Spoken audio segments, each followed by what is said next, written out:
या देर रात तक 1, 2 या 3 बजे तक पढ़ाई करते हैं। उन्हें लगता है साइलेंस की वजह से उनका फोकस बहुत स्ट्रांग है, लेकिन फिर भी एग्जामिनेशन में परफॉर्मेंस उस लेवल पे नहीं आ पाती। कई चीजें पढ़ी हुई होने के बावजूद भूल जाते हैं। और ऐसे स्टूडेंट्स अगर अपना रूटीन चेंज नहीं कर पा रहे हैं तो ये वीडियो आपके लिए बहुत काम का है, क्योंकि मैं बताने वाला हूँ कि नाइट फोकस एक्चुअली होता कैसे है और इसको बहुत स्ट्रांग कैसे बनाया जा सकता है। आप दिन भर जो कुछ भी देखते हैं, सुनते हैं या पढ़ाई करते हैं, ये सारी चीजें आपके ब्रेन के एक पार्ट में स्टोर होती है जिसे हम हिपोकैम्पस कहते हैं। और रात होते होते हिपोकैम्पस फुल हो जाता है और ब्रेन एक सैचुरेटेड या टायर्ड स्टेट में होता है, जहां पे इसका एब्जॉर्प्शन बहुत कम हो जाता है। इसलिए रात को हमारी सराउंडिंग के डिस्ट्रैक्शन भी ब्रेन को डिस्टर्ब नहीं करते, क्योंकि ब्रेन ब्लॉक्ड स्टेट में होता है। ऐसे में जब आप पढ़ते हैं साइलेंस फील होता है। ये एक स्यूडो फोकस की स्टेट होती है, जहां पे पढ़ाई का भी रिटेंशन नहीं होता है। ये कहें जो भी आप पढ़ते हैं उस सैचुरेटेड स्टेट में वो पढ़ाई इनफेक्टिव होती है। कई स्टूडेंट्स ने मुझे सेशंस के टाइम ये बोला कि सर हम दिन में 1 या 2 घंटे की नींद लेते हैं तो रात को फ्रेश फील होता है और ज्यादा लंबे टाइम तक फ्रेश जाग पाते हैं। सो स्टूडेंट, आपको ये समझना होगा कि साइंटिफिकली या साइकोलॉजिकली 1 या 2 घंटे सोने से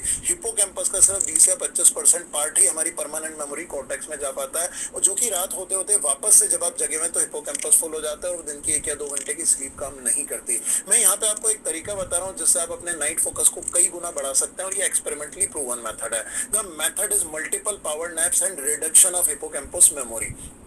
दिन में कम से कम 2 बार या 3 बार आप कोशिश कीजिए कि 20 से 25 मिनट की पावर नैप लीजिए। पावर नैप होती है 30 सेकंड्स के अंदर आप डीप स्लीप में चले जाते हैं, और कुछ ही दिनों की प्रैक्टिस से आप 20 या 25 मिनट में वापस से अपनी नॉर्मल स्टेट में पावर नैप से निकल पाते हैं, जिसके लिए कोई भी अलार्म की जरूरत नहीं होती है। मैंने अदर वीडियोस में पावर नैप के कई तरीके बताए, आप कोई भी तरीका फॉलो कर सकते हैं। सो स्टूडेंट, अगर दिन में आपने कम से कम एक पावर नैप ली है तो 20-25 मिनट में भी आपके ब्रेन में हिप्पोकैम्पस 20-25% तक खाली हो जाएगा। और शाम को लगभग 7-8 बजे के आसपास कम से कम एक और पावर नैप आप ले लेते हैं तो हिप्पोकैम्पस अराउंड 50-60% तक रिड्यूस हो जाता है। और ये साइंटिफिकली प्रूवन है कि 2 या 3 छोटी छोटी पावर नैप लेने से, रेदर देन एक साथ 2 घंटे की स्लीप लेने के, अगर आप 20-20 मिनट की 3 पावर नैप ले लेते हैं तो हिप्पोकैम्पस रात में काफी आपका खाली रहेगा। उस वक्त जो नाइट फोकस होगा वो एक जेन्युइन रियल फोकस होगा, स्यूडो फोकस नहीं होगा, और आपका एब्जॉर्प्शन कई गुना ज्यादा होगा। कई स्टूडेंट्स पे हमने मेथड अप्लाई किया and we have seen drastic improvement in their learning, क्योंकि उन स्टूडेंट का कहना था कि सर हम रात को ही पढ़ पाते हैं, सुबह उठना हमारे बस की बात नहीं है। So all the night owl students who are listening to me, just start following this and see the drastic improvement in your night focus.